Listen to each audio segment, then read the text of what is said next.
Uh-oh. Yeah. Yeah, we're there. Welcome back to the Casual GM podcast. I am your host, Drew, and alongside me, as always, my co-host, Mike.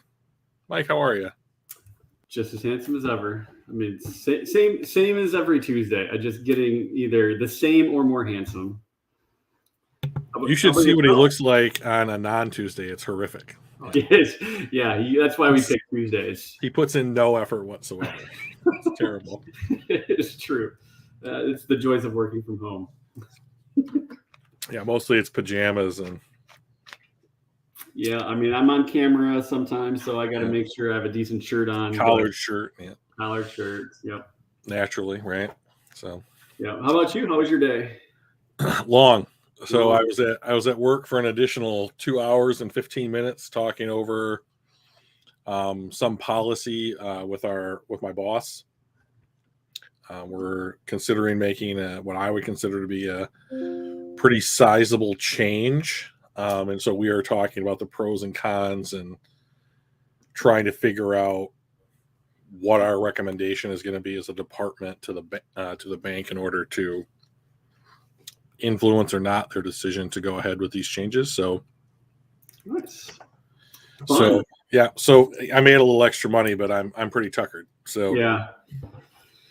All right. Well, let's get into this thing. We got a couple people already kind of tuning in, which is awesome. I figured we would start today. I'll MC a bit today. It's going to be a very Mike heavy episode, I think. So one of the things I kind of wanted to talk about to start on the kind of the news and notes, sometimes we do this to start out, was the Lions held a coach-free practice, which I thought was super interesting. None of the position coaches were there. It was just the player. I guess Campbell was there just watching, but not directing traffic or doing anything other than just watching.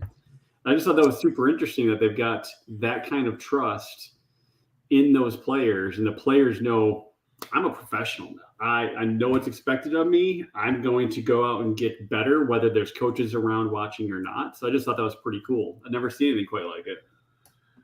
Yeah, and I think that there's probably a reason for why we don't see player-driven much of anything in the NFL practices. Yeah. Game planning, that kind of stuff, is because that's the purview of the coaching staff. And and I've seen the sentiment echoed like on Twitter and in Lions media today about this players only driven practice. And I'm thinking, like, why are we having a players only practice? Like, was there something that they wanted to work on that they're not working on? Was there, do they need a break from the coaches? Did they want to, work on something specifically? I don't know.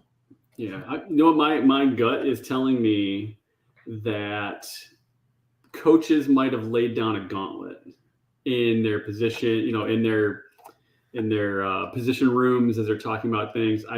I wouldn't be surprised if the coaches laid down the gauntlet a little bit and said, hey, like, you guys, we need to be professionals. We need to do this. And they're like, you know what? We can do this. Like, not that we don't need you, but like, we've got this. We are professionals. We're good at what we do. We want to get better. And I think we'll probably see what triggered this in Hard Knocks. Probably not this episode because it's going to be going, last week. But I'm super interested to see in Hard Knocks, how did this happen? Right. Yeah. Yeah, I'm going to be interested. I think this is going to be A, it's unusual. B, it makes me question, like, why and how did it come about? And like, I'd like to know what they accomplished during the practice, like from a coaching point of view and from a player's point of view. So yeah, this is noteworthy. Anthony. Yeah, mentioned, just to continually point out, it's midnight where he is. Like, Anthony does not sleep. He is a robot, I'm pretty sure. Hey, that's all right. It's awesome. Thanks for joining. He is powered by the sun. Across the sea. Yeah. Yeah, but Funky says, the coaches gave them the plan for the practice and they were watching, just not on the field.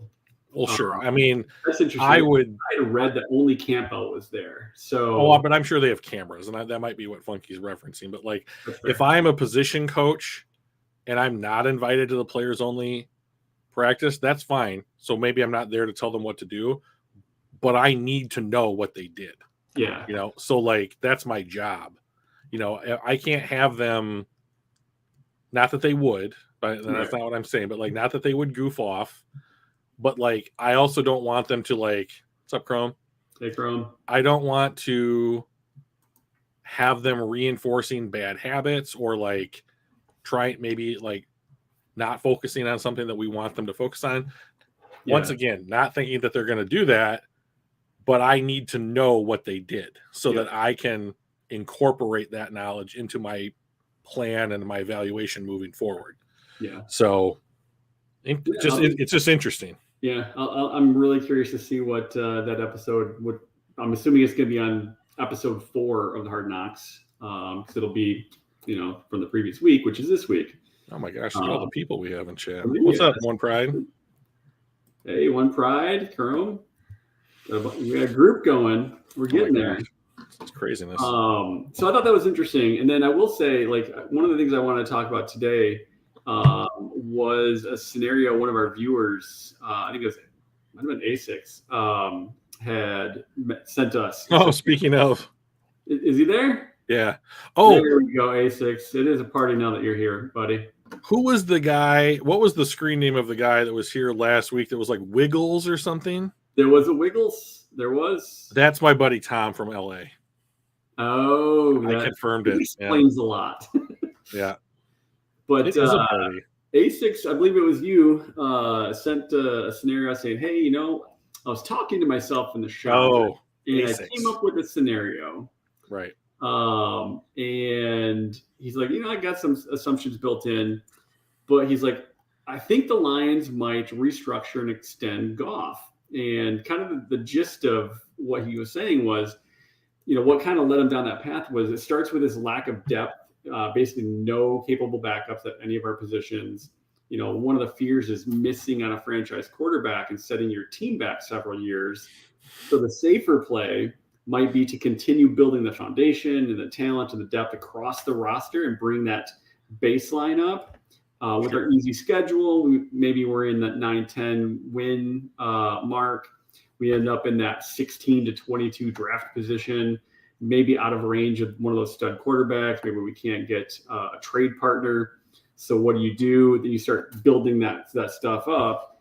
And the idea then at that point kind of leads you to, well, we've gotten better. We're probably still going to be in that 16 to 22 or worse, which means we're further away from the following year's stud quarterbacks, whoever that is. Mm-hmm. And all of a sudden you're just like, well, we've got Goff and we can't get, potentially get a quarterback of the future. Do we just restructure Goff? Maybe extend him 2 years. You're probably looking at middle of the road quarterback money. So that was kind of his scenario. So Drew and I, we talked a little bit about this Friday, but I kind of want to get your thoughts on it because I structured this conversation or this scenario a little bit better than I did on Friday. Because Friday I was just going from memory and spitballing, and I'm like, I don't remember exactly what he was talking about, but like, what are your thoughts on that scenario, kind of playing out and pros and cons? So, okay, pros. Let's do pros because I think there's less of them. Fair. So pros are that you have the franchise QB on the roster and you can move forward, right? So like you can focus on every other position because the most important position is accounted for. So like that would be blue skies. The future is now a scenario, right? Best case scenario. Here's why I don't believe that, right? So Jared Goff is paid as the 11th highest paid quarterback in the NFL right now. I don't believe that Jared Goff is the 11th best quarterback in the NFL. If you had to go into the playoffs and you had to play a lineup similar to what Matthew Stafford had to play this past season when the Rams won the Super Bowl, I do not believe that Jared Goff is capable of game managing those quarterbacks. You have to have something extra that allows you to beat another elite quarterback. I don't know what that is. It could be one of a half a dozen things. I believe that Jared Goff is a capable NFL starter. I don't believe that he is elite in any singular regard. And I think that you need a quarterback that is capable of that in order to win in the playoffs. That's my personal theory. Mm-hmm. So what happens because I fully expect Jared Goff to play better this season. So in anticipation of like a better season from Jared Goff across the board, barring injury, of course, knock on wood, I would say that the opposing viewpoint to my thinking would be this is him proving that he is up to that challenge. He is the quarterback of the future. He is the person that's going to lead the Lions to a higher level of play consistently. My issue with that is twofold. Number one, I don't feel that he's elite, which I've already said, in any singular regard, and that you should always be looking for a quarterback who is in some way elite at something. Mm-hmm. Here's the second thing. Even if Jared Goff is not elite at any singular thing, if he's just a above average game manager, or if he is a competent NFL QB, but maybe not great, I don't believe that the rest of the team can be constructed in such a way to make up for the difference between what he does not bring to the field comparably to another elite quarterback. So, and what we are going to kind of talk about today tangentially is that even if you draft a quarterback and that quarterback is even not up to the level of a Jared Goff, right? His pay is so substantially reduced that it now allows you the ability to continue to improve the rest of the roster. Yeah. So, like, if Jared Goff scores somewhere by PFF grading in the 70 to 79 range, that's who Jared Goff has traditionally been the majority of his career. Three out of his 6 seasons. Yeah. He has scored, throw out the rookie year, right? Like most everybody's bad as a rookie. I'm not going to hold that against him. Right. He has his third year where he scores as an elite quarterback, a top 10 quarterback. They go to the Super Bowl. They play the Patriots, right? That's the year that everyone acknowledges as his best season. Yeah. Then he comes to Detroit, right? New city, new scheme, new team, worst team. He has the second worst season of his career. Yeah. So we throw that one out. Let's just throw that one out for the sake of change and having to adjust. The other 3 seasons, he has scored somewhere in that 70 to like 76 range by PFF grading. And so and they always indicate, like, of all the quarterbacks who played enough to be considered an NFL QB in that season, where he would rank. And that is traditionally somewhere between like 15 and 25. Yeah. So I consider him to be the definition of an average quarterback in the NFL. Yeah. So if you let's say the Lions have like a 9-win season and they're picking something like 14, 15, or 16 in this upcoming draft. Let's say they miss out on Bryce Young, CJ Stroud, and Will Levis. Yeah. Okay. So let's say here comes pick 16 and they draft Tyler Van Dyke from the U. Your school, you love the U, right? Yeah. Go Canes. Right. Go Canes. So, like, now you have a 5-year rookie contract on your roster. If you are paying, let me look up real quickly while I'm talking, and I'll see what we paid the 16th pick in last year's draft.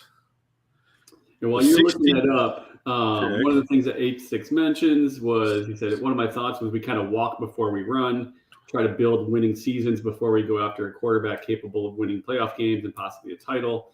So kind of that thought, I think, and A6, if you're still on there, correct me if I'm wrong, you're talking about building up to what the Rams were the year that he took them there, but couldn't quite get there.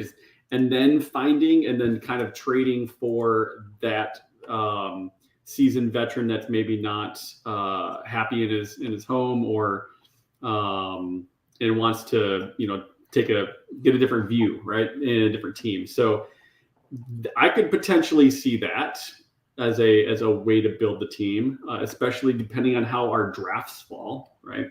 Right. So the 16th pick in this last year's draft makes $3 million bucks. Yeah. So Goff is 10 times that. Yep. So if you said we are going to go, even if you played the rookie his first year right off the bat, and you cut Jared Goff, and even though you wouldn't, let's say you get $21 million back on your cap. That's a starting safety. That's a starting linebacker. That's re-signing, or that's re-signing TJ Hawkinson. That's re-signing DeAndre Swift. That's whatever it is. Those are those moves. Yeah. So even if for the purposes of this example, Tyler Van Dyke does not play up to in the first season what Jared Goff was in the previous season. Yeah. You still have now gained $21 million in which you can use to make this team better. So, and the hope would be, of course, that you have struck gold with Tyler Van Dyke and that at worst, don't even start, Funky. Okay. I don't want to hear it. You're right. It is, but that's all it is. Right. So, and hopefully the idea is that you have struck gold and that Tyler Van Dyke cost you $4 million in year 2 and then $5 million in year 3. And it's not that you have saved $20 million because you have saved $20 million 4 or 5 times. Years. Yeah. Right. Each year on the rookie deal. And so that is what you are going to need to do in order to continue to build the team. Yeah. Because if you just go out and re-sign Swift and Hawkinson and Vaitai and whomever else is up for another contract, whether it's a 2-year deal, a 3-year deal, or you're going to get into a top 10 contract at their position, that money has to come from somewhere. And right now, there's no real place where you can generate cap space. Yeah. So Jared Goff is the best and quickest path forward to improving this team, and it's by his absence, not his inclusion. So if you kept Jared Goff without extending him on this roster, you're going to pay him $30 million this year and then in each of the next 2 seasons. So A6 has just said, if we restructure what we do with Goff contracts, if we cut him, I'd assume he doesn't get a deal much better than that of Mariota. But why wouldn't he? So in this scenario, what we're talking about, he's quarterbacked the Lions into the playoffs or to a winning record, respectability at least. He himself has taken a step forward. If I am Jared Goff and I am going to ask for either a contract extension or a restructure of my deal, I am not going to take less when I have played better. Why would I do that? Yeah. Now, he might say something to the effect of, I appreciate you guys trading for me. I feel like I have a home here. I'm on board with the culture. I want to be a part of this team. I want to be, and I think that he's taken some of those steps, but there is no chance. Marcus Mariota is making $4 million this year.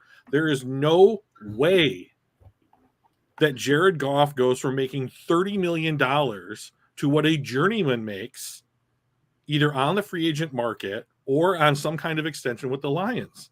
Yeah. Not happening.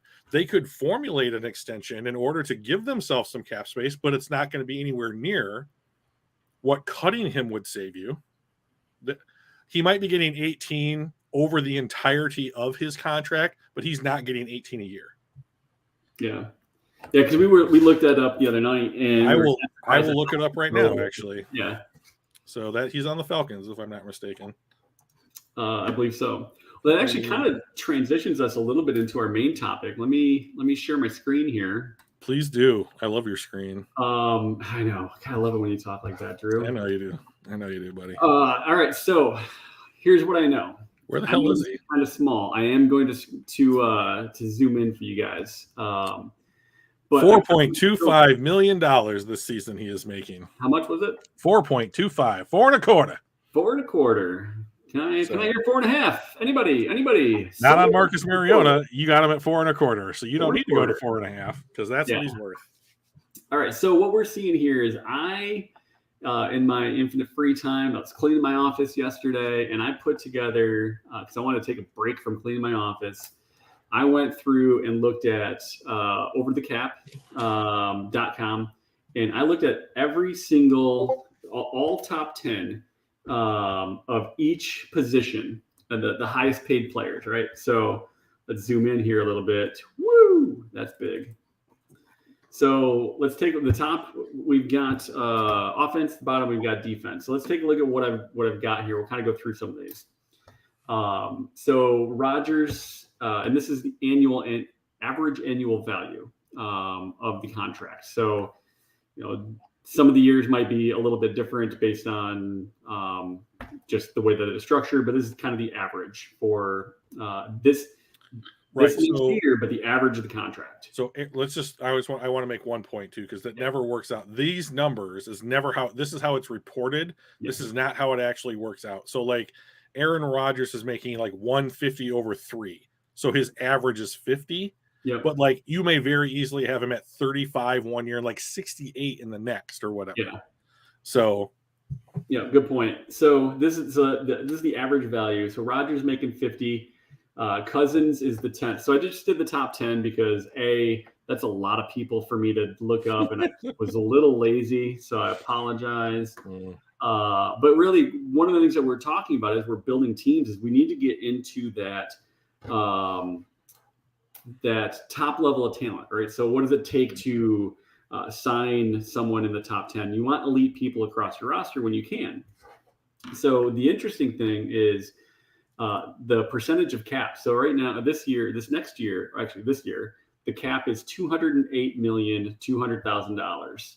So Rodgers is 24% of their cap. Cousins at the 10th highest paid is 17%. What these columns down here are, what is the difference in millions between the highest paid and the 10th highest paid? So it's 15.3 million. And then the average of all these 10 are 42.1. So the other things in green are the average of this position by team. So the average team's quarterback position is 19.2 mil, or about 9% of their contract. Now, the thing to remember is you got guys like Burrow on a rookie deal. Allen, I made a list. Is on a rookie deal. So like, there's a lot of. Oh, you made a list. Excellent. I did. I'm going to talk about them at some point in the near future. Excellent. So that's one of the reasons why we can have like an average team spending at like 19.2 is because that rookie deal is driving on really, really good players is driving the average down. Right. So as we kind of look at running back. We look, category 16. The difference between the number 1 and the number 10 is 9 million, over 50% cheaper at 10 compared to 1. And it gets even worse as you go down the list. Wide receivers making bank. There's a little smaller difference. It's only about 9.5 million between number 1 and number 10. Before you move on, can I make a point about the wide receiver list? Absolutely. Tyreek Hill, Adams, Kupp, Brown, Diggs, Metcalf, Samuel, McLaurin, and more all either got new deals or extensions on their deal this offseason. That's true. Yep. DeAndre Hopkins is the only person on that list. And when he signed his deal, he was like $4 million on average higher than the next guy. It was an amazing difference. Yeah. But that market is all this offseason. Yeah. And you're going to see big contracts for guys like Jamar Chase, right? I mean, like He's on his. This is where rookie deal. This is to me what really shows how important rookie deals are, because they're going to get Jamar Chase for the next 4 years and not have to pay him 30. He's a top 5 wide receiver. He's already a top 5 wide receiver. That's what I'm saying. He's a top 5 wide receiver, which means he would otherwise, if he wasn't on a rookie deal, you're paying him between $30 and $25 million. Actually, he's probably maybe even top 3, right? With Justin Jefferson in the same group, the same boat. So the number 5 player in this year's draft is making $6.5 million. So you have to adjust for the increase in the salary cap, but that's right around what Jamar Chase is making. Right. So they're saving all of that money that they can put towards other things. I mean, you look at the Bengals, and they spent more money in free agency the previous year than any other team in the league. Why? Well, they had a bunch of money because they were spending $6 million on a quarterback and $4 million on a wide receiver, and they had 2 of the best players at their positions, and they had a boatload of otherwise inaccessible capital if they weren't on those contracts.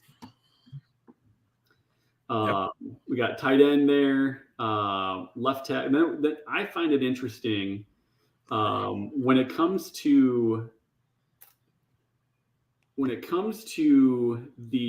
what we've kind of called positions of value. It really shows where you're looking at the percentage of cap and that running back. An average team is spending 5% of their cap on their running back, 5% on a tight end. The only reason wide receiver is up over the quarterback right now is because, like you said, all of these, literally the entire market was all market setting, and several of our very best quarterbacks are on, or a couple of them are on brand new rookie deals and driving this price down. And then we started looking at the offensive line, and we got our tackle. Our tackles are clearly more expensive, more valuable than any other position. I do wish Spot Track broke down the average percentage of cap based on individual. They go like offensive line, 18% of cap. So that's kind of a bummer. Yeah. And then, so clearly on the offense, it is quarterback, wide receiver, left tackle. Yeah. I do want to point out the Lions have the second highest center. Yep. And we have the 4th highest right guard. Who I'd like to make a point about. Yeah. So there might be some people in the chat who are in like group chats, Facebook groups. They listen to like Lions media, what have you, and you've heard people say Vaitai gave up 0 sacks, and he's really good, and he's good friends with Penei Sewell, and these are reasons why like we should retain him and not entertain like trade offers for him. He's the 4th highest paid right guard in the league at $9 million. He was signed by Bob Quinn to be a right tackle. He wasn't assigned to be a guard. So when you move that player, you are paying right tackle money to a guard. That's a mistake. Now, I agree that giving up 0 sacks is a good thing, but reducing any player at any position to a single number is stupid. Yeah. And short-sighted. So he also happens to be, by the metrics that I follow and I pay attention to, the worst offensive lineman amongst our starters. Not by much. He and Jonah Jackson are virtually equal, but Jonah Jackson costs 1/4 what Vaitai costs. So if you're looking to make the biggest impact to improve the offensive line, he's the answer. Yeah. And there's the other point here, right? Yeah. Here's the other thing I'm worried about, though. In a couple of years, we drafted Penei Sewell as a left tackle, but he's played right tackle for us. So what are you going to, when you go in to renegotiate his second contract, assuming that Decker plays out his current contract, are you going to say, we're going to sign you to we're going to re-sign you, but at right tackle money, that's something I've already got on my list of things to watch. Yeah, that'll be interesting. And speaking of left tackles, though, and Decker, while we do have the number 2 center and number 4 right guard, Decker was just outside of the top 10. I believe he was at 13. Which makes his contract a good deal. Which makes his exactly. And then on the defensive side of the ball, Donald is the outlier, but then again, just in life, in the history of the game, he's an outlier. He's amazing. And he was also the most recent. When you showed me this list, I made a point, and I want to make it here. He is paid as the highest interior defensive lineman, but if you go to the edge group, he'd be the highest paid edge rusher too. Yeah, I mean, he is potentially the best player in his position in history. Yeah. So I mean, what is it? Him and Reggie White, maybe Warren Sapp. So Warren Sapp came from the U. I was a big Sapp fan. Naturally. Donald, right? I think Donald is better than Sapp. Yeah, I would agree. So yeah. But so the interesting thing here again is when we're looking at those positions of value, we've got our edge rushers at 9 and 10%. Mm-hmm. Our linebacker is only at 7. It's basically less than. So working from the bottom up, you've got linebacker being the lowest, safety being the next. And then you're looking at your cornerback at 9%, interior defense, and edge. So it really just based on what these are telling us, it kind of shows that those 6 positions of value that we kind of listed, 3 on the offense, 3 on the defense, are the ones that they're putting their money in as well. Okay. And then the other thing, obviously, you've got your special teams. 1, 2. I mean, on average, a team's putting 3%. $10 million. You take care of all of them. So yeah. In fact, at $10 million, you're getting the best of all of them. Correct. Yeah. So, but the other thing that I really wanted to bring up, and I'm going to move this over and scroll up just a touch, I think. Can you guys see? Yeah, you can still see it. All right. So the one thing I wanted to mention was the number 1, and I say number 1 ranked, I really mean highest paid, but I couldn't fit it into a skinny cell. So if we signed the highest paid and presumably best, typically you're, the best get the highest paid. But we also know that's not always the case. But anyway, if you sign the highest paid position or player at each position, mm-hmm. just that person, you're looking at $330 million. The cap's at 208. So we can't even sign one person at each position that's number 1.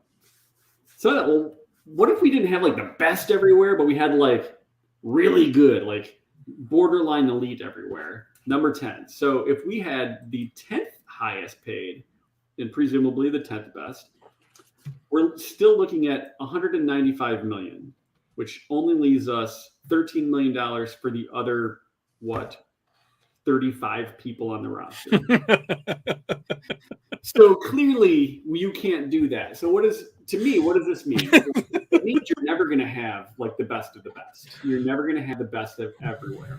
Right. You're not even going to have the really good at everywhere. And I'm curious at what you're laughing at. The chat, I haven't been paying attention. But here's what I'm laughing at, man, because it's such a good point, right? So I love this point. I love this point that you're making, and I was so impressed when you showed me this chart that you worked on. So the point that I want to make is I just want to reiterate the one that you just said. If you signed the 10th best, the 10th largest contract at first of all, this chart doesn't even take into the fact that you need 3 wide receivers. Yeah, this is just 1 at each position. You need 3 cornerbacks. You need 2 safeties. You need 2 linebackers. You need 2 interior defenders, 2 edge rushers. If you had one guy, the 10th highest paid player, how many? 1, 2, 3, 4, 5, 6, 7, 8, 9, 10, 11, 12, 13, 14, 15, 16, 17. So it's not re-signing 31 other players. It's re-signing like what? 36 other players. Like you would have $12 million to sign 36 players. Yeah. It's not possible, right? So when I say crazy things like you shouldn't re-sign TJ Hawkinson to a top 10 level tight end deal at like 14 or 15 million dollars, this is why. Is you can only have so many of those guys on your team. And like he won't be the 10th highest tight end contract. He'll be like the 4th. Yeah. You know, and so like this yo-yo that we're talking about right here is important because like you need cap flexibility just to breathe. Like what happens if you're in week 5 and you have like Amani Araraway go down? Like, are you really just going to bring in Bobby Price and be like, okay, Bobby, line up against Justin Jefferson. Here we go. Or are you going to try and like go and either swing a trade or sign a guy off the street, you know, to try and come in and shore up the problem? So like the salary cap matters more than I think the average fan either considers or gives it credit for. And if you think about the players just Brad Holmes has drafted, and I'm talking about Penei Sewell, Aiden Hutchinson, Jamison Williams predominantly, you are likely to get those 3 players re-signed to a second deal. Yeah. So what we know about left tackle, if Penei Sewell gets re-signed as a left tackle, which I imagine they would make the case for, an edge rusher, and a wide receiver, what we know is that the savings that you're getting from those positions is right now. Yeah. You know, so like you're going to have to plan in the future to keep those guys on the roster, assuming they're worth it. You know, so like the investment that you're going to do is like you need to go out into free agency and re-sign like a $4 million a year linebacker or a $6 million a year safety, not Marcus Williams, not Roquan Smith, not anyone near the top of their respected top 10 contracts in their position group. Because if you start to flood your roster with those guys, you get top heavy. And then what are you going to do? Yeah. So I'm going to throw a comment up there, A6, and I know he's joking on this because I talked to him. We were playing cards one night. I'll be the judge of who's making jokes. It's like you just do what the Rams do and get all the best players and defer all their cap hits until 2024. And you see that a lot. You see that in social media. You see the comments like the cap doesn't matter. Look at what the Rams do, or the cap doesn't matter. Look at Von Miller in Buffalo, and all these things. The cap still matters, right? And obviously, there's some finagling you can do with the salary cap when it comes to void years and extensions and roster bonuses and or signing bonuses and all that kind of stuff. But ultimately, when you look at the Rams and you're like, how do they do that? Well, they do that because, again, you can have a couple of these really top guys, and they've got Stafford, they've got Donald, they've got Cup. They haven't re-signed Jalen Ramsey yet to an extent. He's still the 3rd highest paid cornerback in the NFL. He is, yep. Where was he at? Don't forget about Bobby Wagner. They just signed him. They signed Allen Robinson. They just signed him. Wagner is not even in the top 10. So I was wondering about this because I wonder if you have this year's cap and values that are going to kick in next season. So this is this year's cap hit for each of these players. Okay. So if he had a roster bonus or a signing bonus, that was a good chunk of his cap hit, spread out over 3 years or whatever, then he's probably right underneath this is my guess. But the point I was getting toward was they've got 4 guys that are elite at what they do. You know who they have filling out the rest of their roster? Draft choices. Correct. And not high draft choices. Not high draft choices. They found good guys at middle and later rounds. Who cost nothing. Yeah.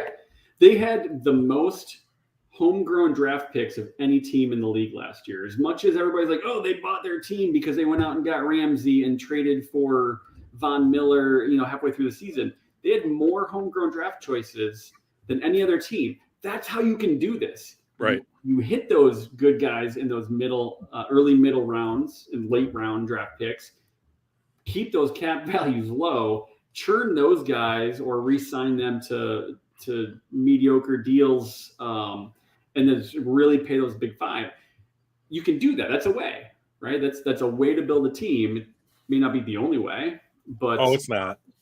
Yeah, there's definitely not. A6 makes a good point here. All those contracts take a huge jump in cap in 2024. So he's right. So while you were speaking, I looked at the contracts of Allen Robinson and Bobby Wagner. And like this upcoming season, those contracts were the first year they're on the team. Like Allen Robinson's making just over $4 million. Bobby Wagner's not making much more than that. And then each contract jumps up by like $10 million as far as a cap hit is concerned. So the Rams are smart to bring those guys in and get at least 1 year of cap relief from having their contracts. But like, if we do the math real quick, like 10 million plus guys on the Rams roster who are going to get paid $10 million a year plus, starting 2024, let's say, the guys that you named, we got Donald, Ramsey, Kupp, Stafford. We've got Leonard Floyd's got to be right around that. Wagner, Allen Robinson. That's 7 dudes. So then if the majority of that roster is filled out with the remaining players who, like, let's say like Amon-Ra St. Brown. Amon-Ra St. Brown was a 4th round pick who was signed to a 4-year contract. We are going to pay him $5 million for 4 years worth of NFL service. Yeah. So even if they have 7 dudes that are like really high up in like their particular like position groups, top 10 contract rankings, the rest of their roster, they have committed to basically saying we are going to pay guys somewhere in the neighborhood of $1 to $4 million a year to just have the roster. It's literally stars and scrubs. Yeah. So like, and you hope that your scrubs can step up and play like just better than scrubs. You don't have to be a star, better than a scrub. And if a 4th round pick does pop or whatever, like they drafted a 3rd round linebacker. I can't remember his name. Ernest. Oh, yeah, I know who you're talking about. Don't know who it is off the top of my head, but like he played a bunch of snaps for them and they're paying him nothing. Like if that dude who like was a 3rd round pick, is Brown? That doesn't maybe is he? Click on him, see if he's a linebacker. He's an edge rusher. Nope, so that's not him. But like if that 3rd round linebacker or whatever plays out his rookie deal on 4 years and then wants to resign, he's not getting $10 million a year. Yeah. So even when you re-sign someone like this to a 2nd contract, it's not killing you. Like they're real smart. Like they're smarter than I think a lot of people give them credit for being. And it's like, yeah, if you just want to talk about the names on the roster, those names, click on him, see if he's a linebacker. Yeah, this is the guy you're talking about. I just misspelled his name. Let's just take a quick look at him. He's 23. He's been on and they're going to pay him $1 million, $1.3 million, $1.4 million. So 2.737, $3 million, just under $4 million for three more years worth of work. Yeah, that's a fantastic fucking deal. That's what allows you to have Allen Robinson on your team. Yeah, you got to hit on those guys.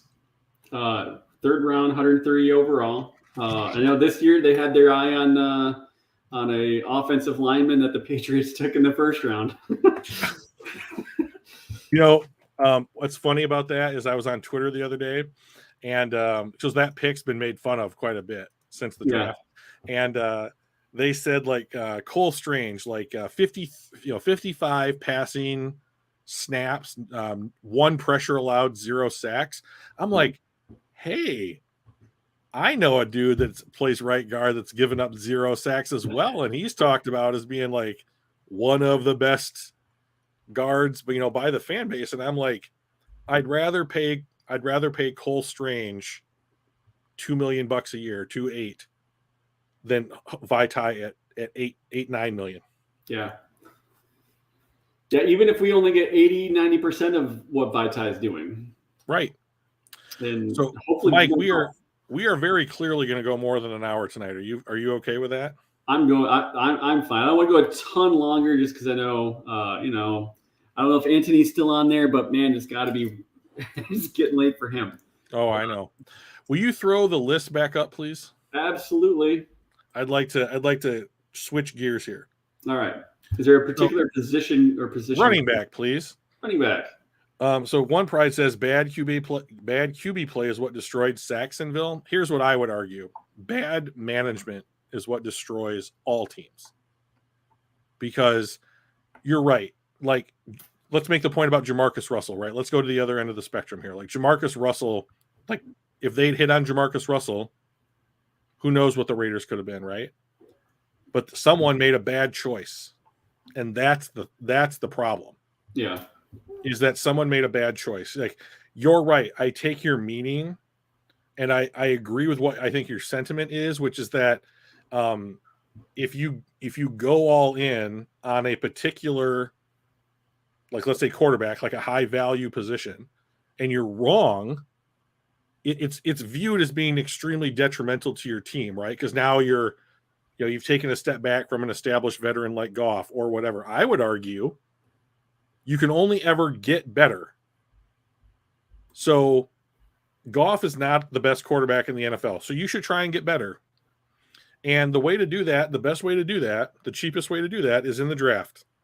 And if you go, even if you do take a step back, if you go from the 20th best quarterback in the NFL in Goff to maybe the 30th best quarterback and some rookie, and you save $20 million, you're getting better somewhere else, even if you are getting worse at the quarterback position. And then who knows? Josh Allen didn't become Josh Allen until his third season. Everyone forgets that Josh Allen was utter trash for 2 years. Yeah. So, and now, based off of his third season and his fourth season, they're going to pay him like one of the highest paid quarterbacks in the game. And he is one. Yeah. It just takes time, and you need to start that investment. Okay, so we're going to talk about running backs because this is the Kyle Hamilton argument summed up. Okay, will you highlight Saquon Barkley for me, please? Barkley, $7.8 million, 4% of their cap. 4% of their cap. Mike, do you know what that 7.8 number represents? Not a trick question. $7.8 million. Right, on average. On average. And what kind of contract is that, Mike? That's a rookie contract. That is a rookie contract. Because he was a top 5 pick? He was number 2. Number 2, yeah. Sounds right. So Aiden Hutchinson, right? Same spot. So let's talk about this. The New York Giants in 2018 drafted Saquon Barkley, number 2 overall. They are paying him from the moment they drafted him 4 years later as if he is a top 10 pick. So I know that Alvin Kamara. 4 straight years. Every year. Yeah, every year. So right. How much higher was he on this list in 2018? Well, before a couple of these guys got their deals. So he had them higher. Most of them. I know Aaron Jones re-signed a deal. I know that Derrick Henry re-signed a deal. Chubb got one. Kamara got one. Right? Yep. So, I mean, like, think about this. So I wrote down some stats today, not at work because I would only ever work while I'm at work, but close. This is the problem when you draft a low value position with a premium resource. You do not get the savings that you would get from that pick as far as monetary compensation. So let's talk about this. The guy right below him is John Connor. Yep. Who was like, I don't know where he was picked in the draft, could be 3rd round. He played for Pittsburgh. Pittsburgh did not want to re-sign him. He went into free agency, and he just re-signed a deal with Arizona to be right around $7 million a year. That's still too high as far as I am concerned for a running back, but let's talk about it. I'm going to go from 2018 to last season, so 2021. Okay, this is what Saquon Barkley did in 2018. He had 291 snaps, rushing snaps, scored 11 touchdowns, and PFF graded him as an 85 in his rookie year. That's fantastic. Good job. Yeah. Here's the next year: 242 rushing snaps, 6 touchdowns, a 72 overall. Now your average. 19 snaps in 2020. Yeah. No touchdown. The rating effectively doesn't matter because he just didn't play enough. Yeah. He comes back last year. He has 102 rushing snaps, scores 2 touchdowns, and is graded as a 59. And that is what you are paying at this point, the 9th highest paid running back in the NFL. And if you want to re-sign him, that number has to go up. Yeah. He's not going to take less. Yeah, and one of the things that I'd like to point out, though, is this is an average team's total running back room. Right. Is 5%. And you've got these guys in here, including he's just under it, but like the top 8 here are all more than the entire running back room on average for an NFL team. And then Ezekiel Elliott had the same issue, right? Saquon Barkley is going to be what Ezekiel Elliott was, right? Zeke was high, had a great start. You're like, all right, second contract comes up. Now he's making $15 million a year on average. And what's he done? I don't know, let's take a peek. Had a couple pretty good seasons. And then a little bit of injury bug. And the NFL is just changing. And all of a sudden, it's literally every year it's dropped. I mean, granted, it's dropped a lot the last 3 years. And I really think that this, you and I talked about this, Drew. It's really kind of what you mentioned to me. It was like, hey, how much of this is because their offensive line is getting worse? Why is their offensive line getting worse? Well, maybe it's because they can't afford them. Right. Why can't they afford That's it? one part. Yeah. $15 million. Like, why are we doing this? This is I would rather have Zach Martin making $15 million than Ezekiel Elliott. Yeah. Keep L. Collins on your roster. So, and I think Saquon Barkley is going to end up being Zeke Elliott 2.0. Yeah. He's going to end up getting a deal. It's going to be bigger than what he's currently got at 7.8, which means he's going to be somewhere in this area. He's going to be 6-7% of somebody's cap. And they're going to make their roster worse in order to do that. Yeah. I have the other half of my point, and then we can move on, okay? So can you highlight John Connor for me? John Connor, yep, $7 million. I'm going to read to you the same stats that I read for Saquon, and understand that the Arizona Cardinals went into free agency and assigned a player at the same contract that they used the number 2 pick on. Okay. So in 2018, he had 234 snaps, 12 touchdowns, and PFF graded him as 72 overall. Then 133, 4 touchdowns, a 73 overall. In 2020, he had 188 snaps, 6 touchdowns, and a 68 grade. So that's his lowest. And then last year, 268 snaps, 15 touchdowns, an 82 overall grade. So when you put these two things side by side, I'd say they're pretty equal, except that I would say John Connor has outproduced Saquon Barkley. Now, who knows what that injury season would have been for Saquon? Yeah. But I can go get that production at that position in free agency at $7 million a year and have the number 2 overall pick for something else. Yeah. So why would I use the number 2 overall pick to get that production? That doesn't make any sense to me. So, at some point, the Pittsburgh Steelers, who were the original team that selected John Connor, they got some kind of discount because he wasn't the number 2 overall pick, right? I don't think he was a first-round pick. Third round? No, Connor, I believe, was a 5th rounder. So he was making virtually nothing, less than $1 million a year. So 100. Yeah.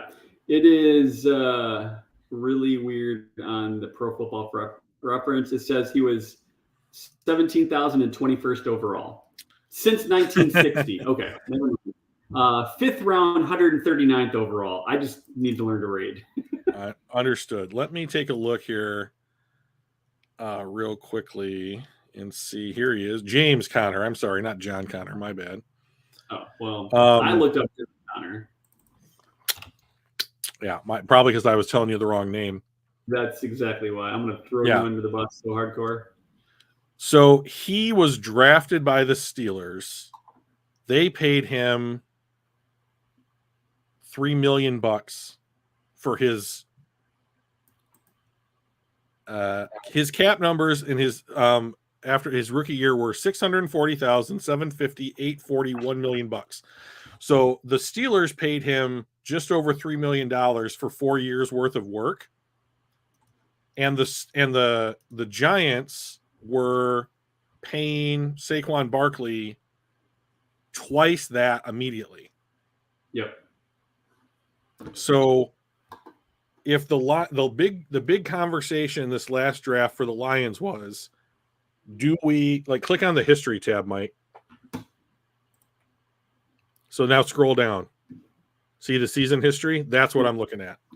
So think about this. The debate for the Lions fans this last season was Kyle Hamilton or edge rusher X, right? We didn't know that.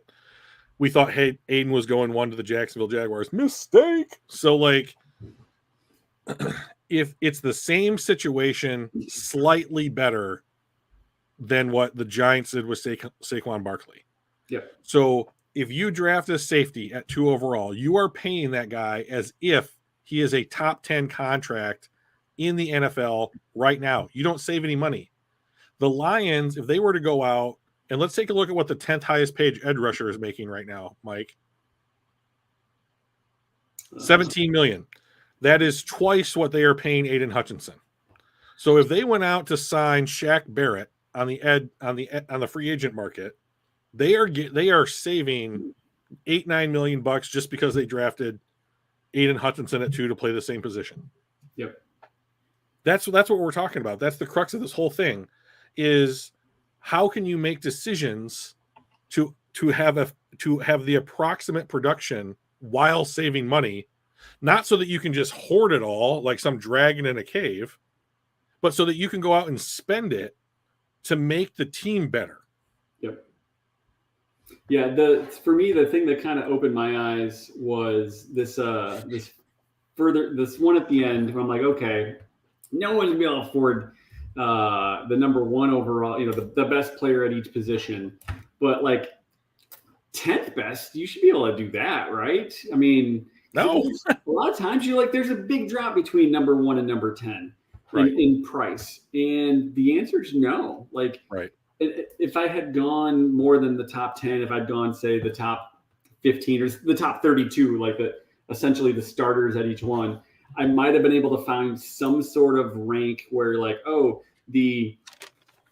you had gotten the 16th best person for every position, you could have been able to afford them and the backups or whatever. But I was much too lazy to do that, and don't have PFF's machine learning technology in the background to do that for me. So just kind of extrapolating here, I think you're probably looking at, you might be able to sign the 13th or 14th best player of everybody and still have enough. Sure. But the thing is, when you're doing that, you're no longer getting any one of these. You're getting someone worse than Kirk Cousins. You're getting someone worse than Dak Prescott. Yeah. And that's going to be your baseline. That's not the way you can build a team. Right. You can't do that with the 13th, 14th, or 15th best. You can have that be your baseline, and you can use those ideas to build a team, and then you're stuck with Ezekiel Elliott making $15 million a year. Yeah. And you're like, ooh, I wish we could get that one back. That's what I don't want the Lions to be like, ooh, I wish I could get that contract back. Keep investing in the draft. So A6 makes a point here. What about Trey Flowers making $12 million and not being on the roster? Is that better than Barkley? And he's got some laughy faces. Here's what I would say about to that. We currently have Romeo Okwara making something like $13 or $14 million a season, and he was hurt for almost all of last year, and we have no idea when he's coming back this year. And you're paying, it's effectively the same thing, right? You're giving him that money, and he's not playing football games for you. Yeah. The difference. Go ahead. The difference between Trey Flowers and Romeo Okwara is that Romeo Okwara is a continued liability on this team because he's on it, and you can get off of what Trey Flowers cost in one season by paying his dead cap number. Right. Yeah, because that's the real trick, right? It's not, $12 million what we're paying Flowers. It's going to be the rest of his contract. It's that continuation of what that's going to look like. You're paying that once and you're done. You're buying them out, right? And then others, you're just sinking that money every year into positions that don't have. I don't want to say they don't matter. Every position matters. You need to have a running back. You need to have a linebacker. You need to have a safety. But the positions that affect the game most is where you're no longer able to do great things. So, we could have every player on the team, every starter on the team be the 13th best and have enough to have a backup that is a reasonable backup and do that. You're not going to win the Super Bowl. You may not even make the playoffs. I would rather see us have our baseline of our starters are at the 19th or 20th all the way across the board, except quarterback, a stud quarterback, a single stud edge rusher, a single stud wide receiver, and a single stud cornerback. If I could have everybody else at 19th best, except those four positions in a top 10, that's when you're going to go places. Mm-hmm. Right. So I want to make 2 points before we go today. Okay. One on this topic and one just for one pride, because he's been asking everywhere that I've seen him. Okay. Yeah. And I want to give him his due. So my last point here is Derwin James, right? Derwin James just reset the entire safety market, $19 million a year. And he doesn't play a premium position, right? And even Brandon Staley came out when asked about his contract and said, I don't think of him as a safety. I think of him as an impact player. That's fine, Brandon. He's still a safety. Yeah. So to pay a position of lesser value, you have to have savings.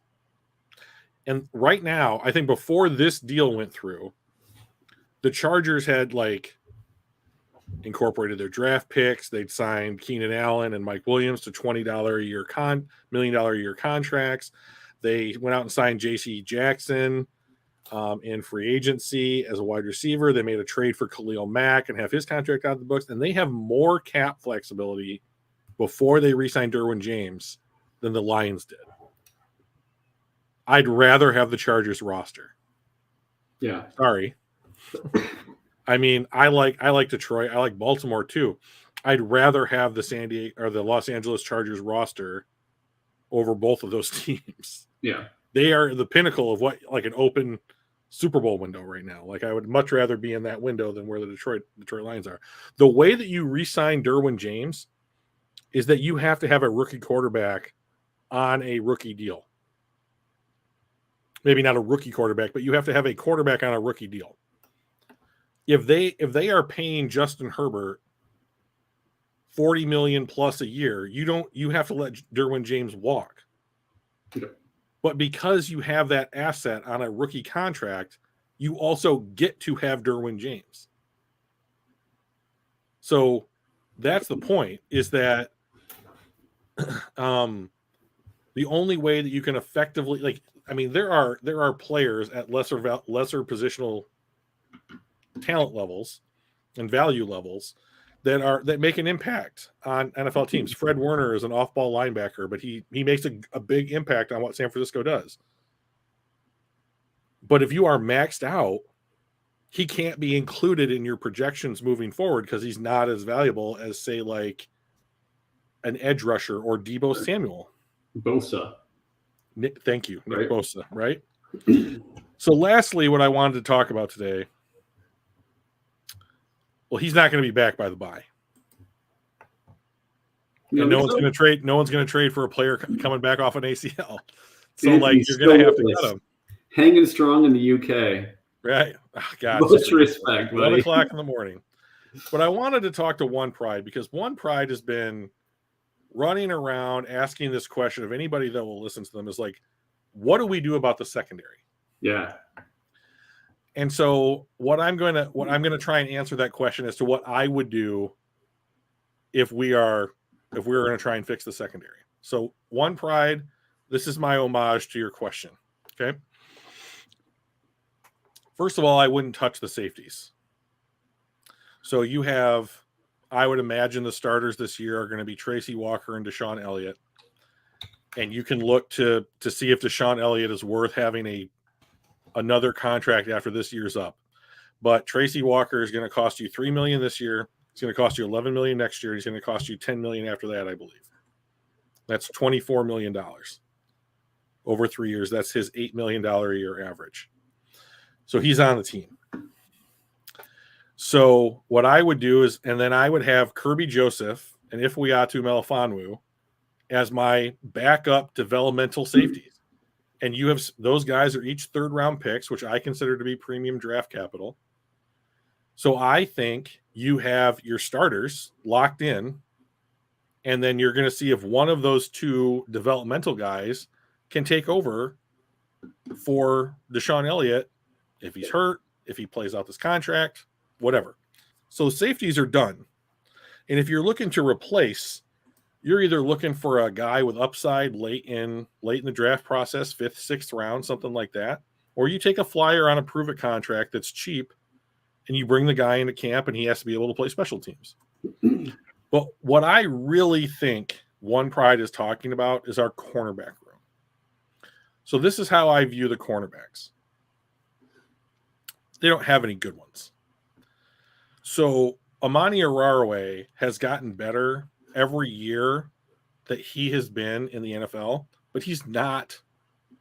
He is about an average a cornerback in the NFL as you can get. And don't talk to me about his interceptions.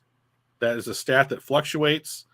If he gets 6 picks in the year, I'm happy. I would rather he not give up 800 yards receiving and commit, 6 or 7 penalties in the season. So that's the Trayvon Diggs argument, right? So Trayvon Diggs had 11 picks and everyone thinks he's the greatest thing since sliced bread. He also got torched repeatedly and gave up 1,000 yards receiving. And like the funny clip that's going around Twitter is they had joint practices with the Chargers, and they were running around, and like Justin Herbert rolls out, and like Trayvon Diggs is turned around and he is pointed at Keenan Allen, and Justin Herbert sees the back of his head, and he throws a pass off Trayvon's left ear, and Allen just catches it. And it's like, of course you can't play defense when your back is to the quarterback, you idiot. But that is who Trayvon Diggs is. He's not the 11 pick guy. He made 11 good choices in the entirety of the season, but made way more bad ones. He gave up more yards than any other cornerback, didn't he? He was way up there. He was way up there. Like, because he jump routes and take chances, and then people were like, "Oh, you can double move this dude." He reminds me of Dre Bly. Right. So when it comes to the quarterback room, I think if I was Amani Araraway's agent and I see Darius Williams, who played opposite of Jalen Ramsey on the Rams in their Super Bowl run, who just went out and had the Jacksonville Jaguars give him $11 million a year, why would I ask for less than that? Yeah. That's what the market has told me you're willing to pay for a number 2 corner. Why? I'm at least a number 2 corner. Why would I ask for less? Go look at my tape. I'm really good. I don't want to pay Amani Araraway $11 million a year. Hey, Dan. What's up, buddy? Hey, Dan. Welcome, buddy. So I would be willing to give Amani Araraway $7, $8, maybe $9 million a year. But if you're going to get to 10, I'm out. I'll just draft another one. Yeah. He was a 5th-round pick. Cool. Thanks for your rookie contract, but bye. If someone else wants to give him $10 million a year in free agency, I'll take the comp pick. I'll take a 4th, 5th. It's probably going to be enough for a 3rd. It could very well be, depending on his position. Like, he'll have a high snap count at the position this year for the team, so that's going to help bump it up. But, like, I'll take anything. I will take any pick to have a cleaner cap and another pick, having not have to go into like the what is that, 8-figure range to re-sign Amani Araraway? Sorry, I don't want to do it. So let's talk about Will Harris and Jeff Okudah. I'm surprised they've got this order. Yeah, me too. So Will Harris is a bad football player. End of sentence. He should not be on the roster. End of sentence. He's not worth paying. End of sentence. I would rather have every other person currently on the roster play above Will Harris. That's what I think about Will Harris. He's that bad, though, right? He's that bad. He is that bad. He takes bad angles. He doesn't tackle well. He's not a shutdown corner. He is the Jared Goff of the cornerback position. So, like, I want a player that can do something that's going to cause a matchup problem on the other side of the ball. Yeah. And that's not who Will Harris is. And, like, the fact that Jeff Okudah has not taken that job by the throat tells me what I think I need to know about Jeff Okudah. If you can't beat out Will fucking Harris. Yeah, I wonder how much of this is like some ESPN guy, doing this versus someone, quote unquote, with inside information. Like, maybe. Let's say it's 100% accurate. Yeah. If this is the case and Will Harris beats out Jeff Okudah, I'd replace both of them in the offseason. And Jeff Okudah is like the 4th highest paid guy on the team, and I can get that money back. He's making almost $10 million a year. He's making what Hutch makes this year. Yeah. So, no thanks. Will Harris, you can cut him for free right now and not take a dead cap hit. So I don't want him. Not even the Goff of quarterbacks. I know, right? And he's right. Funky's right. So, like, you can cut Will Harris at literally no penalty right now, and he's somehow in the mix for your starting number cornerback 2 position. That is terrible. Here's what I would do. If you go to any like mock draft site, they're going to have the Lions ranked somewhere between like 4th and like 8th, because it's based off of Super Bowl odds or some bullshit, right? Whatever. We know that they're probably going to finish a lot higher than that. So let's bump it up. Let's say they're picking 10th. Let's say they pick Will Levis at 10. Okay, neat. Now I'm probably going to cut Jared Goff. So I'm going to get $21 million back. Let's just assume that's the scenario. Yep. I'm going to take the 10 million dead cap hit. I'm going to move on with my fresh 21 mil. And I'm going to be like, where should I invest this 21 mil? Molto bene, right? And so I'm going to go into the quarterback market on free agency, which we know is the one premium position that you have access to on the free agent market. For whatever reason, decent cornerbacks end up getting to free agency. Don't know why. But I'm going to go out and I'm going to say, I need 3 starting cornerbacks. Okay. I'll take that bet, Funky. Want to go? Let's name some terms. Throw something at me, bro. Come at me, bro. Because I think he is. You think he's getting cut next year? So after this season is over, I think that we will cut Jared Goff and draft a quarterback, and that quarterback will play. Yeah.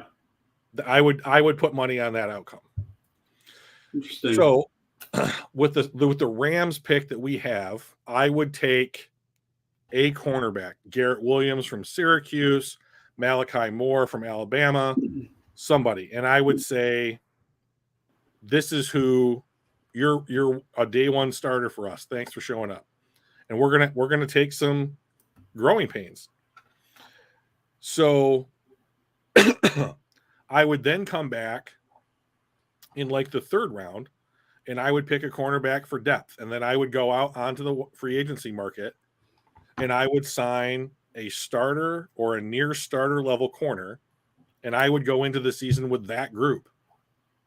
And I would look to be adding other high first or second round picks to that mix over the next 2 or 3 seasons until you have a stable of cornerbacks that are going to do something that backs up and supports what your investment in the defensive line is. But you have to start that. And like, to me, like, there are a number of positions on this team that they simply have not addressed because they just have not had the opportunity. Linebacker. I would argue that they have already addressed the safety position. Linebacker, corner, quarterback. These are positions that I think you're going to need to make investment in. Eventually, you're going to need to invest in interior offensive line, interior defensive line again. What happens if Onwuzurike doesn't work out? Yeah. We don't know. Like, Brad Holmes is being given credit for drafting extremely well, but like, it's not going to be until years 3 and 4 in some of his draft classes that we're going to know how well he actually did. Right? So hope is high. But like, I need to keep an objective eye on these players so I can say, do I need to replace Levi Onwuzurike? Hey, Brockers is going to be retiring, or we're not going to re-sign him, or he's going to be off the squad at some point. So like, even though we've made a ton of investment in interior line or defensive line, we're not done. Right. So we're going to have draft capital. We're going to let some of those guys go. They'll sign a contract. We'll end up with a comp pick or two in addition to our additional picks. We'll fill out that roster, and hopefully raise the water level, raise that baseline of our talent from on average the 27th best player, and shut up and keep nudging that up. Yeah. I mean, like, I think that, well, I mean, we don't have to do money, but if you wanted to do like anything, I'm willing. We can friendly wager of some sort. We can friendly wager this. Maybe we'll keep like a record of something, and we could do for bragging rights or something like that. Funky. Like, I'm like playing around, but like, what I'm saying is that I'm willing to back up what I'm predicting and like be proven wrong. So, so we can figure something out, or we can just like, we'll write it down and figure, it'll be for funsies or what have you. Right. So that'll be cool too. So before we go, because I know we've already gone long, that was a good answer to Funky's question though, about what would you do for our defensive back, our cornerback, safety. One pride. Pretty thorough. Well done, my friend. In an hour and 42 minutes, it's gonna be Hard Knocks, episode 3. Yep. What were your thoughts on episode 2? Like, what was your favorite part?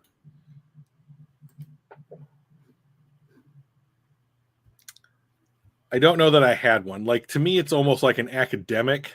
Yeah. Kind of master class behind the scenes it's of how. It's like, remember in anatomy class when they were like, you had to dissect the frogs? Yeah. It's like that. It's like, is this how this works? Yeah. That's what I'm like when I'm watching Hard Knocks. So like, but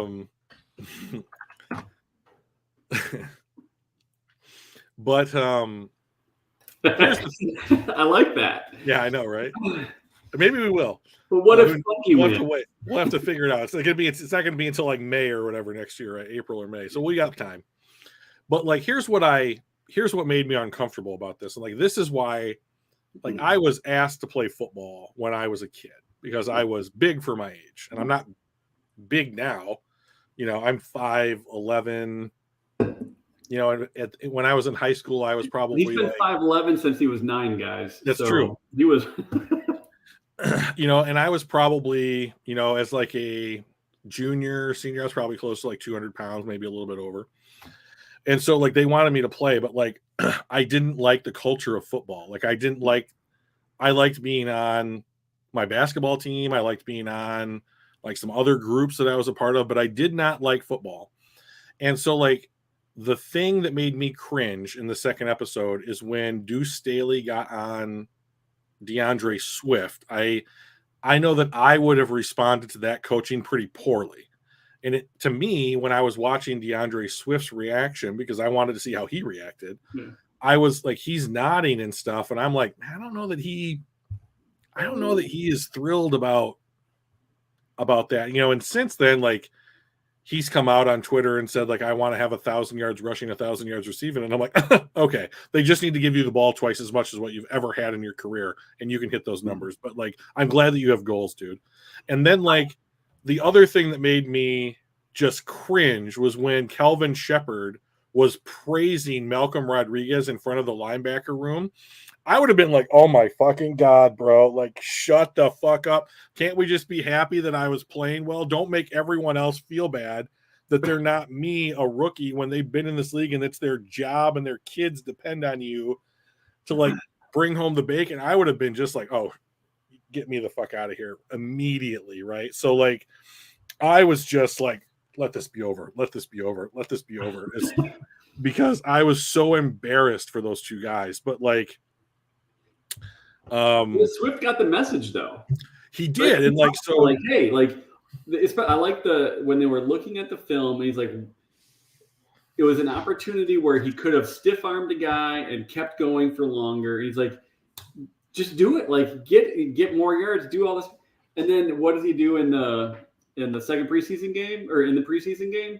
He goes through and he makes a touchdown run, and he puts his shoulder down and he gets into the end zone. Yeah. He didn't back away. He didn't run for the end.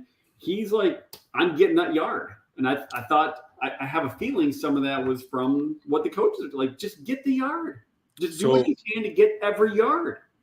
When Deuce Staley was coaching him up during that game, when there was the who did we play the first game? The Falcons. Yeah. And he was like, cut up inside, go up inside. And I'm like, it's DeAndre Swift.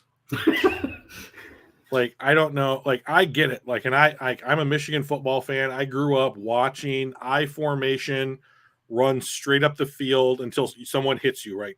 Not even left to right, like literally a straight line. That was the majority of stuff I watched as a kid, right? And so I believe in, like, north and south running. Yeah.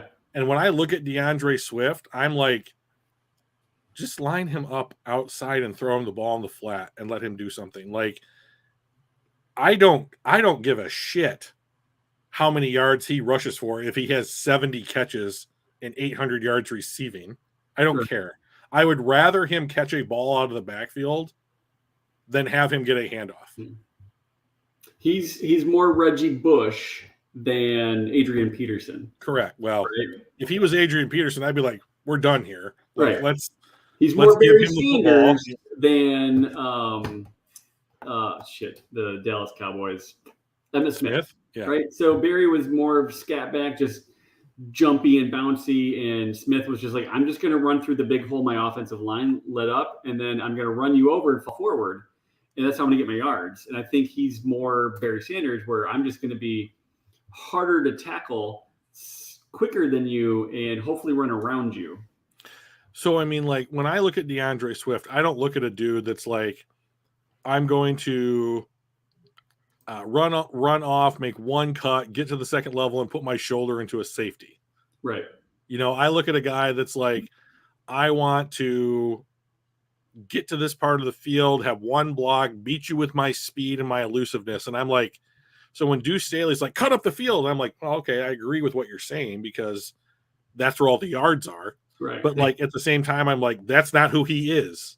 Yeah. But I think that's what he could be. I think that's what Staley's point is. You can be that guy. Like, I'm wondering, like, when Deuce Staley goes home at night and has his bottle of cognac or his cup of cognac and, like, his caviar and crackers or whatever the dude eats, like, if he's not like, I want a Delvin Cook so badly and I don't have one, you know, like, I wonder if Swift is the kind of running back, if Deuce was making the draft pick, that he would draft. Yeah. So what I appreciate about Deuce Staley is that he's coaching him to be the best player that he can be, and not bitching about the fact that he's not some other kind of player. Right. So this is what I've got to work with. Let's mold it the best way we can. exactly. And like that's not what they're doing in Chicago right now. Right. So like I appreciate what this coaching staff is doing. I just think that we're like 25-30% of the way through this rebuild. So yeah. So for me, like the things that I really enjoyed about this last episode, the first episode was a ton of it on Hutch because I mean he's number 2 overall pick, good looking, right? yeah. All of his family are good looking people and everything. His sisters are fun to look at. I'll give him that. So I mean, one's Miss Michigan, I believe. So well, that never hurt. But like it was a lot of focus on a couple people, Hutch, Campbell. I liked the way that they did the coaches. And I think it was Blau. I think it was him and his wife, right? That was a cool story. I like that story. So I thought that was great. But I was afraid that it's going to be like the Hutch and Campbell show. And I like that they started off with Ragnow fishing and, asking like, what would you rather do? Catch a 6-pound fish or pancake Aaron Donald? He's like, pancake Aaron Donald. Like I can catch fish, but that dude is that's something I can tell my grandkids about. Yeah, that's the marlin I've never caught, right? So exactly. So I thought they had Ragnow on there. They brought Barry Sanders out. We kind of talked a little bit about him. Amon-Ra St. Brown, the ability to list every single one of the 16 wide receivers taken before him in the draft. If they didn't prep him, which I'm guessing they probably didn't. I don't know, maybe they did. But like, even if they did, just to memorize that is impressive. And if they didn't, that's even more impressive. So like, I thought it was cool that they got away from just like the Hutch and Campbell show. And I mean, they obviously are going to be part of it, but like Amon-Ra St. Brown, bringing Sanders in, starting out with Ragnow, getting a little bit more into Malcolm Rodriguez. Like, I thought they did a good job of spreading the love and spreading the camera time. So I really enjoyed the behind the scenes, like the coaching on the sidelines during the preseason game. I thought that was pretty cool to watch. I've always wondered, like, what are they talking about on the sidelines and all that kind of stuff. I want to see players get cut. That's what I want to see. So not because I revel in their, like the fact that they're getting fired, but because I want to know like where we're narrowing down to our 53, right? The decision-making process, what led to that, how they go about doing it, that kind of thing. That's important. How do you have that conversation too? Like, I don't know if the cameras are going to be in the room when they actually make the cuts. Well, maybe. I would love to know, like, how do you talk to a guy? Say, you know what? I appreciate it. You put it out on the field. You're just not part of our 53. Right. I wish you the best. Like, how do you have that conversation? It's interesting to me. Being a coach. I'm not evil. I'm not. I approach the game. I used to approach the game from an exceptionally emotional standpoint. Yeah. I would watch Lions games and I would be standing up, pacing back and forth, living and dying on everything. And it just was exhausting. And I couldn't do it anymore because the team was bad. And then like I would be upset for the rest of Sunday, probably into Monday. And people would be like, I don't understand why you're so upset about a football game. Especially, I asked my wife about Red Wings playoff games when I was younger. I ruined my whole day, ruined it all the way up until the next game. It was bad. So when I'm good enough to make the playoffs and I don't have to be heartbroken. Right. So when I went to the Ravens and got to actually like watch football in a way that didn't make me have an emotional breakdown, like it was extremely freeing, and so like I want to, now that I'm watching the Lions again, because Mike and I are doing this podcast and effectively that's the reason, like, I mean, like I don't want to get sucked back into that. And so like when it comes to treating these guys like human beings, I hate to say this, but it's easier to think of them as like assets on a balance sheet than it is as like a living, breathing person with kids. Yeah. And like, to be fair to like Brad Holmes, and like this is something that I took away from the movie Moneyball, regardless of how true it is or not, like Brad Pitt's character, Billy Bean, in that movie was like, I can't have emotional relationships with this guy because it would compromise his objectivity. And that's what I mean. Like, I want to look at football as an exercise in roster construction as opposed to playing the football. When I played Madden, I went through the off seasons and simmed the whole season. So I didn't give a shit about playing the game. I wanted to do the draft and sign players to contracts and go through all that stuff. That's what's fun about football to me. And so it's easier to view. Some of them do. Yeah, but guys like Phillip Rivers end up making it average out. Oh God, that dude is just gross. I mean, like, so anyways, like I want to view them as football players as opposed, I don't want to say people, but like that really is kind of what I mean. Like, Yeah. I don't want to. I would hate it if the Lions were like, we're going to re-sign Will Harris. Will Harris, because he's our dude. Yeah. And like beat my chest for him. And I'm like, yeah, but he's not good enough. Yeah. I would rather have a player that is better on the team. Like, and if he's not our dude, like turn him into one. Yeah. I mean, like, I hear people talk about like the continuity on the offensive line, like intangibles, buying into the system. Okay, so like you're right. Those things are important. But like this offensive line was not all put together in a single year. These pieces came together at different times and coalesced into a unit. You can remove a part of that or multiple parts of that and bring in new parts and have that line coalesce. Yep. You can bring in new guys like DJ Chark who have never been in a locker room like this and have them buy into the system. If that culture is present, people serious about their jobs and playing the game of football will buy in because they will view it as a way for them to improve and get better. So I don't see the culture or what the attitude is in the locker room or like continuity and like some of these quote unquote sacred things about football as being reasons to not continue to continually restructure your roster to try and be the best team that you can be. Because if we're not out here to try and win a Super Bowl, I'm out again. Like, I don't care. Like, if you want to build a team that's going to be 9-8 every year, cool. It's not for me. Yeah, I will go and root for a team that's trying to win the Super Bowl. Yeah. I want to go to another parade. Right. The last parade I went to was 2008, and it was amazing. The one before that was 2002, and that was amazing. Right. I want to go to another parade. Right. I want to revel. People are like, break the curse of Bobby Lane, right? Or like get that first playoff win since 91 or all that stuff. And I'm like, those goals are too small. Right. Those are stepping stones. Those are stepping stones to the only goal anyone should ever have in football, which is to win a Super Bowl. Yeah. That is the true mark of greatness in this sport. If you're not going to do it, don't have a team. Right. So Hard Knocks Ep 3 is tonight. I'm looking forward to kind of more of that behind the scenes. We won a playoff game. I'm not a playoff game. God, you got me thinking playoffs, Drew. Preseason. Right. Yeah. The reason you couldn't think of it is it doesn't matter. Yep. Yeah. Baltimore 21 straight preseason victories. Something like 22 now. 22. Put money on the game. It's excellent. It's something like 2,156 days since their last preseason loss or something stupid. I'm betting every dollar that I can afford on it because it's about the best bet you can have in sports.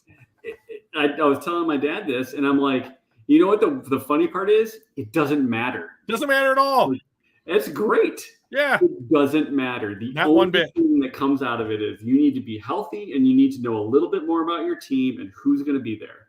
For everyone out there that's listening to my voice right now that has the opinion that like the Detroit Lions need to get quote unquote on a roll or like continue the plan through the preseason I want to point this out. If Jared Goff had not gone to Dan Campbell and basically demanded to play one series in the preseason, Dan Campbell would not have played him in the preseason at all. Yeah. He was not scheduled to play in game 1. He did not play in game 2. And Campbell has come out and said he will not play in game 3. Yep. The rest of these starters, but Goff won't. Yeah. I mean, like none of the starters made game 2, right? Yeah, correct. So the most worthless game on the schedule is the middle one. So momentum is a thing, especially in game. Short-term momentum, long-term momentum is a thing as well. But all of that can be turned, right? So, someone had mentioned, and this kind of goes into this, and I know we want to button up here since it's 35 after, but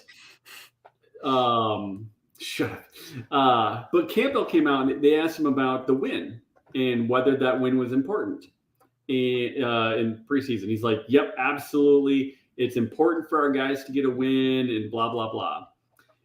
And the reality is, it's not important that we won. Right. But if we had lost that game, they make that 2-point conversion, they win the game, whatever.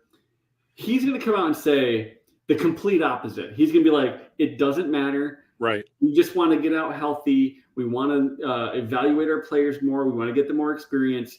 He's saying it's important because that's the best thing that his team can hear right now. His team needs to hear they accomplished something important. Right. And it is good. He's building belief. Correct. If they had lost, the best thing that he would be able to do to help his team is say it didn't matter because the things that did matter, staying healthy, evaluating people, getting reps in, that's what mattered, and we did that. Right. So for the people that are like, oh, it's important that we won because Dan Campbell said it was. Nope.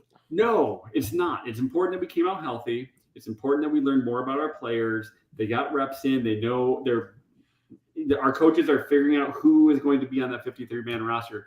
That's the only thing that happened that matters. Speaking of the 53-man roster, we had moves today. Okay. So Kabinda, Pascal, Okwara, and Hutchin and Jamison Williams were all moved to either the PUP list or the NFI list. Yep. So all of their roster spots are freed up. So those count as cuts, right? Yeah, for 4 weeks, right? Yep. So they cannot come back until week 5 at the earliest, I believe. And they cut Sean Dion Hamilton. Oh, interesting. I didn't see the cut. Yep. All right, I'm guys. sorry, released. Yeah, released. Yes. We're offering you an opportunity to find another team that might be a better fit. Mm-hmm. Yeah, we invite you to never come back to this facility. All right, guys. I appreciate. I mean, this was a great chat. It was a great session. Yeah, thanks everybody for turning out. Yeah, I mean, we had a lot of people going, a lot of good back and forth. So much appreciated. Emails, casualgmpodcast@gmail.com. Message us on social media or whatever. If you have ideas like A6 did, he messaged me on Facebook, said, "Hey, I had a shower conversation with myself, and this is what I was thinking. What do you think?" And I don't know, tell people that. All right. Well, I'm embarrassing A6, not me. So. Oh, cool. All right, that's fine. It's all good. But his real identity will be a secret. I know it. You know it. Yeah. But anyway, we appreciate everybody. Questions, comments, all that kind of stuff. And then all the normal social stuff. Like, comment, subscribe. It's how we grow the channel. We can get more people in watching us and interacting and everything else. So at last check, we were up to 29 subscribers. At 50, I buy a Lions hat. So if you want to see me in a Lions hat, go find someone who can just at least hit the button. Yep. And get me to 50, and then I'll wear a Lions hat every week. Yep. That's the goal. That's what really matters. Share the news. Yeah. Share the news. All right, guys. Have a good one. Good talking to you, Drew. You too, Mike. Bye, everybody.